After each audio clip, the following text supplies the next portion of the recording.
আজকে আমি করব পটল বাটা। তো পটলটাকে এরকম ছোট ছোট করে প্রথমে কেটে নিচ্ছি।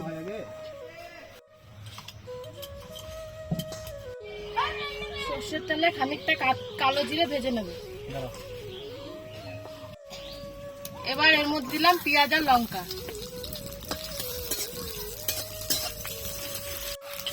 পটলগুলো দিয়েও ভেজে নেব। সামান্য একটু লবণ দিলাম।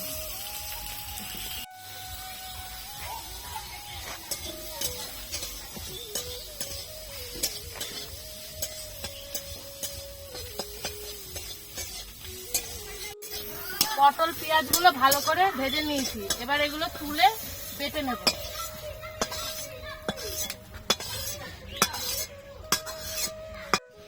এবার এই পটলগুলো বেটে নেব।